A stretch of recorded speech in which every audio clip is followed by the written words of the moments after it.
Indonesia tengah mengalami perkembangan digital yang sangat pesat, terutama di bidang AI. Oleh karenanya, Indonesia juga memerlukan generasi yang siap untuk menjawab tantangan ini. Kemkomdigi meluncurkan AI Talent Factory sebagai salah satu solusi AI.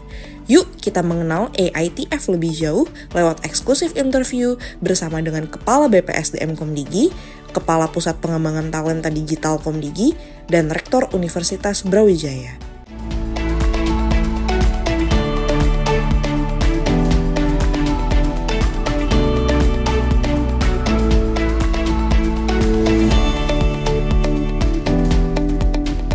Oke, halo Pak Boni, thank you Halo. Pak udah join sama kita hari ini setelah kita melakukan rangkaian yang cukup panjang ya Pak ya, launching AITF gitu di Universitas Brawijaya bersama dengan rektor dan beberapa mahasiswa juga ya yang pastinya sekarang lagi mengikuti tahap seleksi nih katanya untuk AITF. Mungkin boleh minta pandangan dulu lah ya Pak mungkin terkait AI Talent Factory ini gitu. Kalau dari segi Bapak nih sebagai seorang kepala badan gitu ya BPSDM Komdigi, menurut Bapak hal apa sih yang kira-kira harus terus dikembangkan dan harus terus bisa gitu menjawab persoalan-persoalan AI ataupun teknologi yang ada melalui adanya AITF ini? Ya, terima kasih. Ini perlu juga kita sosialisasikan, sampaikan kepada berbagai pihak bahwa AITF ini adalah program yang baru dari kami BPSDM untuk mencetak talenta digital unggul di bidang AI. Jadi saat ini kita banyak melakukan edukasi, pelatihan ya secara online, beberapa mungkin ada offline-nya. Itu mostly untuk beginner gitu ya, atau intermediate, masuk ke advance juga. Tapi ada yang lebih strategik, yaitu kita menciptakan talenta digital yang tujuannya adalah bukan hanya mereka menggunakan, tapi menciptakan sebuah solusi. Nah, solusi itu ada dari berbagai macam sektor, ataupun dia bisa terkait dari yang dibawa oleh industri, bahkan kementerian lembaga terkait. Nah ini yang kita upayakan adalah kita menciptakan sebuah solusi berbasis use case. Use case ini nanti akan muncul dari setiap kementeriannya. Ini menjadi kekuatan kita ke depan. Oke, seperti yang kita tahu ya mungkin tadi Bapak juga udah sempat ngomong waktu sambutan gitu ya, bahwa kita tuh membutuhkan kurang lebih 500.000 lah ya, plus minus gitu, talenta-talenta muda baru untuk mengisi kekosongan di industri-industri yang sudah menggunakan teknologi begitu ya. Kalau berdasarkan Microsoft, mungkin penelitian mereka itu sekitar 59% harusnya sekarang industri itu sudah menggunakan produk-produk teknologi yaitu AI gitu ya, basisnya AI. Nah, mungkin dengan adanya AI Talent Factory ini, kedepannya apakah Komdigi akan berfokus, terutama BPSDM ya, akan berfokus kepada pengembangan talenta seperti bentukannya yang seperti AITF ini, atau ada hal lain kurang lebih yang mungkin bisa juga dibilang, wah ini juga sebenarnya hal yang cukup serupa tapi tak sama gitu Pak? Iya, AITF ini agak lebih khusus, dia bukan mass product. Kalau yang Digital Talent Scholarship dalam arti kita pelatihan kepada masyarakat umum, itu lebih generalis. Generalis dalam arti tentu ada core science-nya, baik itu sebagai developer ataupun sebagai user. Nah, untuk developer ini, tentu ini memiliki targeting yang lebih spesifik, begitu. Untuk bisa bergabung juga tentu ada semacam kurasinya, dites ya. Berbeda dengan pelatihan yang lain, itu siapapun bisa bergabung dalam jumlah yang sangat besar ya. Ada dari Microsoft, Google, ada dari Meta, ada dari yang agak lebih spesifik terkait jaringan, misalkan dari Cisco dan lain sebagainya. Termasuk dari China ada beberapa produk dari Huawei dan juga dari Alibaba, dari Yandex dari Rusia dan lain sebagainya. Nah, itu terbuka untuk umum karena berbasis online dan self-paced learning. Jadi mereka bisa mengikuti pelatihannya sesuai dengan keinginannya. Kalau ini enggak, ini benar-benar seperti satu paket gerbong, satu gerbong selama 1 semester, dan ini bisa dikonversi menjadi SKS di kampusnya. Oleh karena itu, kami berkolaborasi dengan Universitas Brawijaya. Terima kasih atas kolaborasinya, sehingga kita merencanakan pada semester ini ada satu batch dengan 50 peserta yang diharapkan di akhir tahun mereka akan lulus selesai dan bisa menghasilkan produk ataupun solusi yang impactful.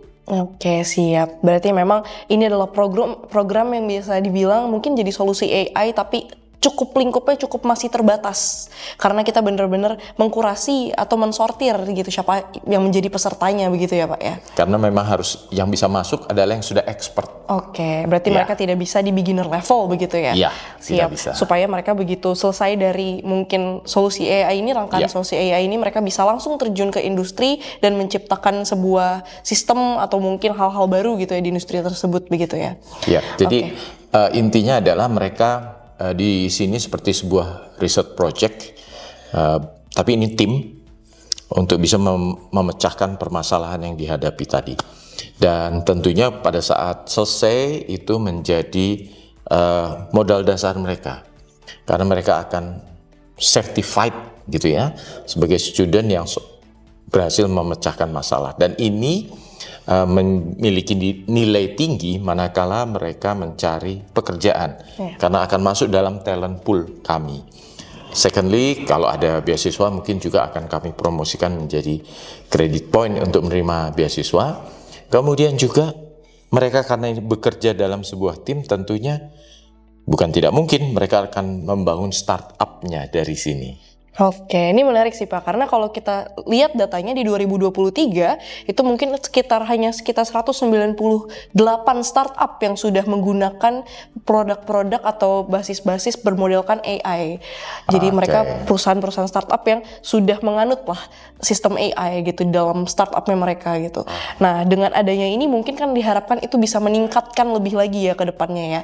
Dan mungkin ini kalau kita ngomongin Pak ke area industri dan area profesional, kita tahu bahwa sekarang kita Indonesia ini sedang menghadapi beberapa isu yang penting, apalagi ada 3 isu yang benar-benar digaungkan oleh presiden kita. Yang pertama itu terkait pangan, terkait pendidikan, dan kesehatan. Nah, menurut Bapak sendiri dengan adanya program AITF seperti ini, sudah seberapa jauhkah kita bisa untuk mempersiapkan generasi-generasi muda ini menjawab problem-problem yang ada di Indonesia, terutama untuk yang 3 hal ini. Apalagi kan kita tahu bahwa sekarang untuk kesehatan sendiri itu capaiannya baru mencapai 1 juta dari yang harusnya sekian ratus juta di Indonesia, dan itu capaiannya baru 10%, sekitar 10% gitu menurut DTO gitu ya Pak ya. Nah, mungkin apa sih langkah strategis yang bisa diambil oleh Komdigi dalam menjawab tantangan-tantangan tersebut melalui AITF ini? Ya, intinya adalah kita ke depan bisa membangun kolaborasi dengan banyak pihak. Ini adalah milestone pertama ataupun piloting dengan Universitas Brawijaya. Kedepannya AITF bisa di-embed dalam program perkuliahan di berbagai kampus yang sifatnya research project ya, agak semi research project. Dan ini mudah-mudahan akan diadopsi oleh berbagai kampus untuk bisa memecahkan problematik bi-sektoral. Mungkin kampus yang kuat di pertanian, dia akan AI for agriculture. Yang kuat di aquaculture, mereka akan memecahkan itu. Yang kuat di technical, monggo. Jadi atau di health or education, kampus yang memiliki strong knowledge dan para dosen-dosennya ini, mentornya ini penting sekali. Mereka bisa memfokuskan pada area tersebut, sehingga diharapkan ke depan problematik yang dihadapi setiap sektor ada solusi pemecahannya, bahkan berbasis AI. Oke, siap. Mungkin terakhir Pak, kira-kira apa sih sebagai seorang Pak Boni nih ya, seorang kepala badan BPSDM Komdigi, apa sih harapan Bapak ke depannya terkait teknologi dan AI ini untuk Indonesia maju? Ya, AI itu terus berevolusi. evolusi yang sangat cepat, itu yang berbeda dari teknologi-teknologi sebelumnya. Dan ini kita nggak bisa menghindari, karena itu seolah-olah sudah menjadi bagian dari kehidupan, keniscayaan. Kita menggunakan dalam keperluan paling sederhana adalah translation, voice, segala macam, sampai ke depannya adalah untuk keperluan analitik. Baik itu untuk pembelajaran, bahkan di bidang misalnya medical, memberikan diagnosis, segala macam, itu bisa ke depannya. Nah, tentu membutuhkan resources, dan yang paling penting kami mengharapkan semua ini menjadi aset kekayaan bangsa. Dalam arti begini, inovasi yang dilakukan tentunya akan memberi dampak tidak hanya ilmu pengetahuan tapi juga nilai bisnis. Oleh karena itu, intellectual property yang dihasilkan mereka perlu dijaga dan dikembangkan agar memiliki nilai komersial yang nanti memberikan dampak ekonomi. Itu kuncinya. Luar biasa, berarti harus ada pertumbuhan atau ekonomi growth juga ya dari hasil-hasil harus apa berdampak yang mereka kerjakan ini. Dari hasil penemuannya. Siap, terima kasih banyak Pak Boni kalau begitu. Terima kasih kembali. Oke, thank you nih Pak Mirza nih, hari ini udah ada datang di Malang, dan barusan tadi juga kita udah launching ya Pak terkait dengan solusi AI katanya, AITF gitu, atau yang disebut dengan AI Talent Factory begitu ya Pak ya. Mungkin boleh diceritain sedikit kali ya Pak, kenapa sih awal mulanya AI Talent Factory ini muncul, dan kira-kira kalau yang kita lihat kan mungkin dari mahasiswa itu yang jumlahnya mungkin sekitar 9-10 juta di seluruh Indonesia saat ini, berarti itu menimbulkan adanya potensi yang sangat besar pastinya Bapak ngelihatnya kan. Nah mungkin dari situ akhirnya mungkin berangkat nih ke apa yang Bapak buat sekarang nih. Nah mungkin boleh diceritain sedikit Pak, kenapa sih akhirnya mengambil si AITF ini sebagai sebuah solusi AI, lalu kenapa yang disasar itu adalah mahasiswa? Ya, jadi begini Mbak, yang pertama adalah kita kan sudah melaksanakan pelatihan yang disebut Digital Talent Scholarship gitu ya, sejak tahun 2018. Ini merupakan pelatihan yang bertujuan untuk mencetak, salah satunya adalah talenta AI. Skill yang didapat itu adalah mereka memiliki skill basic AI, mengetahui dasar-dasar bagaimana AI bekerja, dan membuat programming simple terkait dengan sistem AI. Kemudian skill selanjutnya adalah mereka bisa mengembangkan teknologi AI dalam skala kecil gitu ya, dan ini yang selama ini kita lakukan gitu. Tapi sekarang dengan munculnya teknologi generatif AI atau AI generatif yang baru, dan semakin banyaknya jumlah pengguna Gen AI, contohnya ChatGPT, kita 5 terbanyak di dunia dalam penggunaan tersebut. Semakin nyata bahwa kita seharusnya bukan hanya sebagai pengguna. Kita juga harus memiliki daya saing, ya, kedaulatan terkait inovasi-inovasi AI yang nanti bisa kita buat produknya sendiri di dalam negeri sesuai dengan kebutuhan kita. Nah dari situlah muncul suatu ide untuk next level daripada skill dari yang kita miliki dalam program Digital Talent Scholarship, itu kita perlu tingkatkan. Maka yang menjawab hal tersebut adalah program yang disebut dengan AI Talent Factory.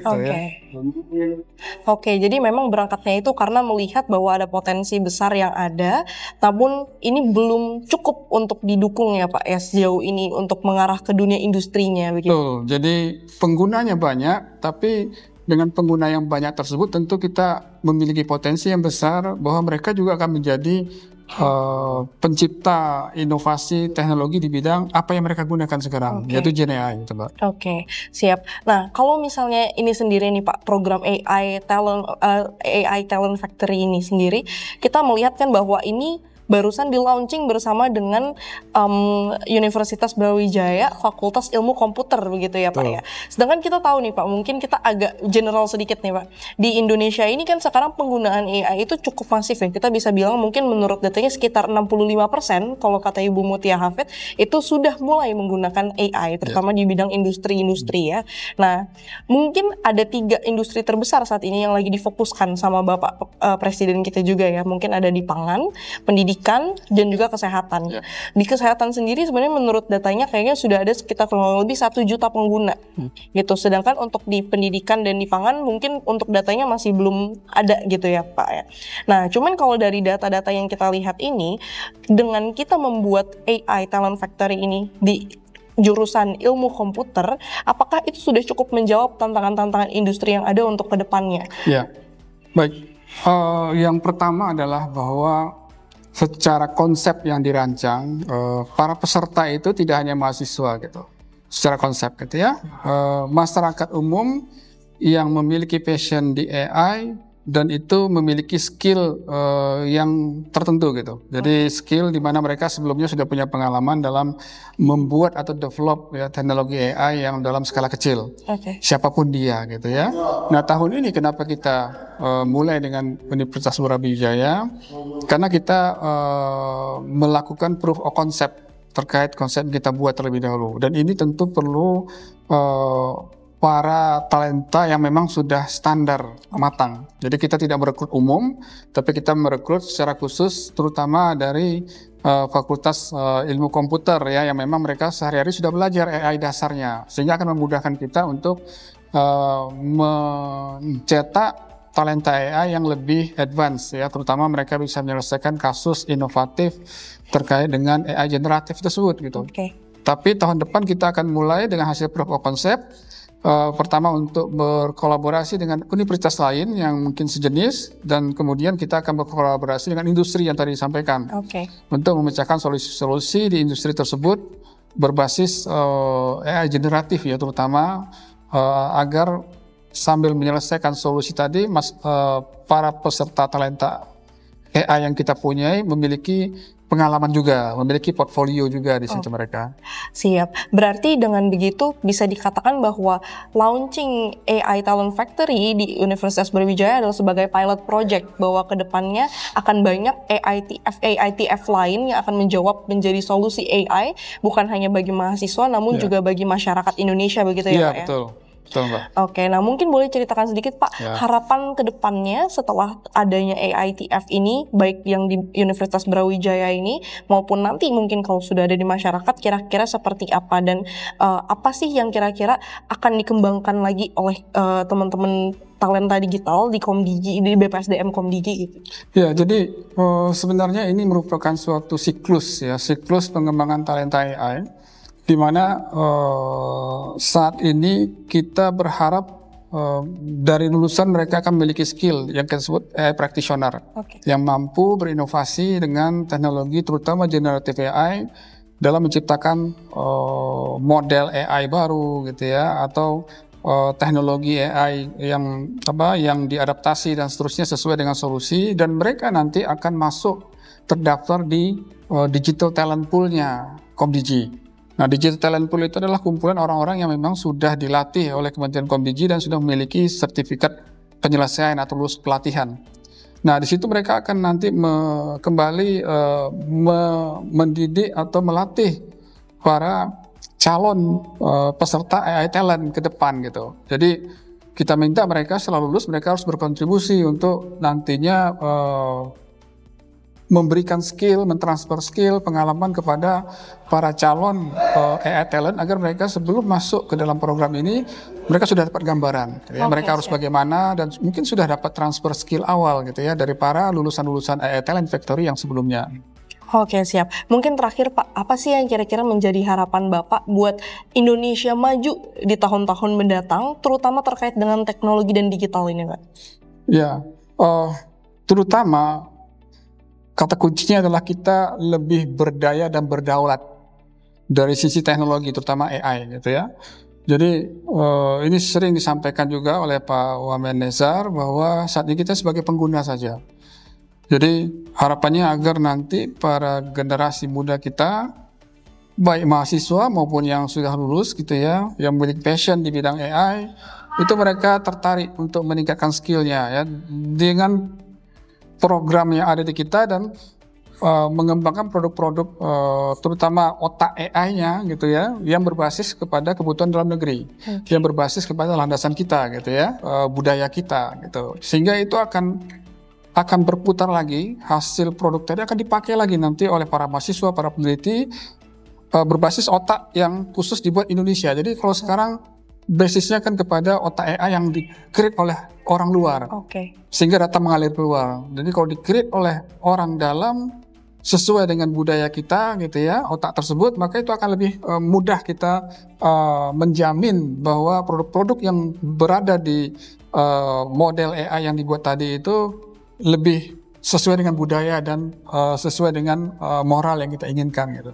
Oke, siap. Berarti bisa saya simpulkan bahwa diinginkan bahwa nanti mungkin mendatang kita bisa mandiri secara teknologi dan terutama AI, sehingga perlindungan data pribadi maupun banyak hal lainnya yang terkait dengan hal-hal sensitif mungkin ya, karena ini berkaitan dengan teknologi, jadi bisa lebih secure dan bisa lebih terpercaya baik itu dari pemerintahnya maupun ke masyarakatnya. Ya, betul. Jadi lebih berdaya, berdaulat secara teknologi dan secara data. Siap kalau begitu. Terima kasih banyak Pak Mirza. Terima kasih sama-sama Mbak.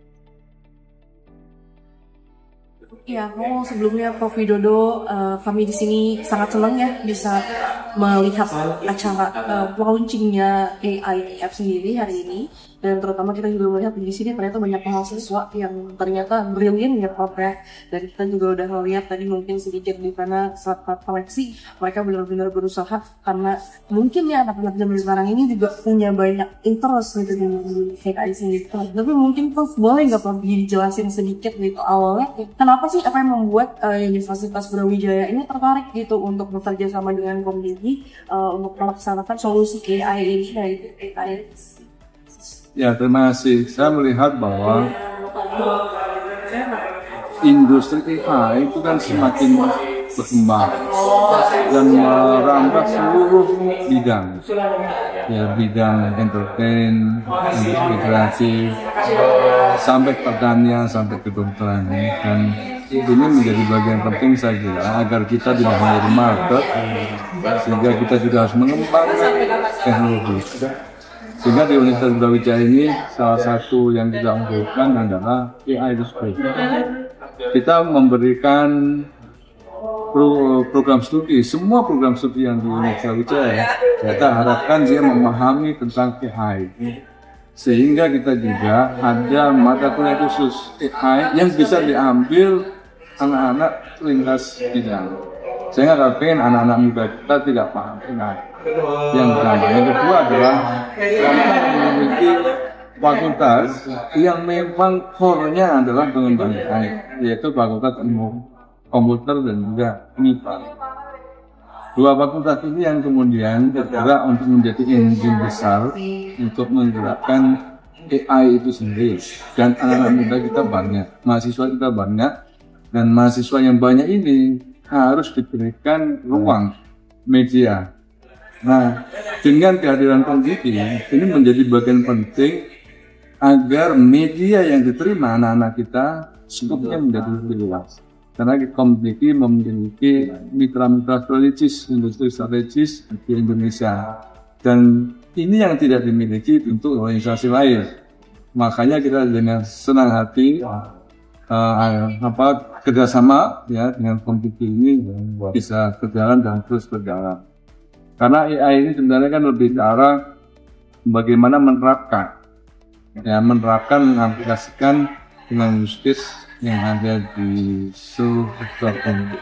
Dan ini kita melihat Komdigi serius, dan Komdigi menjadi bagian penting juga dari instansi pemerintah yang harus juga ya memperbanyak talenta agar industri AI Indonesia bisa berkembang.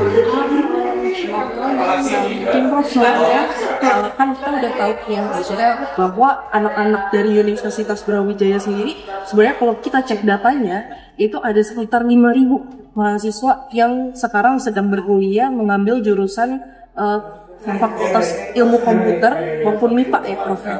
Nah, mungkin kalau misalnya dari Prof dulu sendiri selaku rektor gitu ya, kira-kira kiat-kiat apa sih atau apa yang mungkin bisa ditingkatkan dan mungkin bisa dikerjakan ke depannya sampai dengan mungkin nantinya kita mereka bisa mencetak bukan hanya sekedar quantity dari para mahasiswa ini, mereka bisa menjadi pelaku-pelaku AI yang sukses di luar sana, namun juga membangun suatu kualitas di mana ada standar-standar tertentu yang harus dicukupi oleh para mahasiswa ini sehingga mereka siap untuk masuk ke industri. Ya, oke. Tentu quality menjadi bagian penting. Quality ini bisa diakselerasi dengan cara untuk kurikulum dan juga model pendidikan dan pembelajarannya. Dan saya melihat Komdiki ini memiliki banyak mitra dari dalam dan juga luar negeri. Dan mitra-mitra inilah yang menjadi resources terbaik untuk meningkatkan quality. Itu yang pertama. Yang kedua adalah Komdiki juga sebagai regulator dan juga memiliki banyak partner industri. Sehingga quality itu akan seiring terus meningkat ketika mahasiswa-mahasiswa kita atau generasi muda kita itu mendapatkan tantangan permasalahan yang harus diselesaikan. Dan permasalahan ini kadang-kadang tidak muncul di kepala kalau di ruang kelas. Permasalahan itu pasti akan muncul di dunia nyata, di industri, di dunia usaha. Dan ini kita tidak memiliki di kampus, ini hanya ada di luar kampus, di dunia real, dan kita melihat bahwa Komdigi memiliki mitra. Dan Komdigi memiliki kapasiti untuk meningkatkan jejaring, untuk meningkatkan quality tentu anak-anak muda kita. Artinya harus ada study case yang anak-anak ini jalani secara langsung supaya menambah pengalaman mereka, begitu ya Pak? Tepat sekali. Oke. Tepat sekali. Siap. Nah mungkin terakhir Prof, untuk penutup juga sekalian, kita mau tahu dong Prof, kira-kira harapannya Prof Widodo sendiri buat ke depan terkait dengan industri AI ini, apalagi untuk anak-anak Universitas Brawijaya saat ini yang ada, itu seperti apa, dan mungkin untuk Indonesia maju nantinya apa sih yang ada di bayangan Prof Widodo? Ya, ada 3 hal. Ya, yang pertama adalah dengan sumber daya kita yang cukup banyak, maka sumber daya manusia ini harus bisa menghasilkan instrumen-instrumen baru dan juga industri-industri baru di bidang AI. Itu yang pertama. Yang kedua adalah dengan kegiatan ini kita berharap bahwa talenta AI semakin banyak, sehingga kalau yang bersangkutan tidak tertarik di bisnis, yang bersangkutan akan masuk ke seluruh ini instansi pemerintah. Dengan demikian maka jika talenta ini masuk ke seluruh instansi, maka proses pelayanan yang ada di pemerintah tentunya dengan pendekatannya akan berjalan lebih efektif, efisien, cepat dan murah. Yang ketiga adalah kita berharap bahwa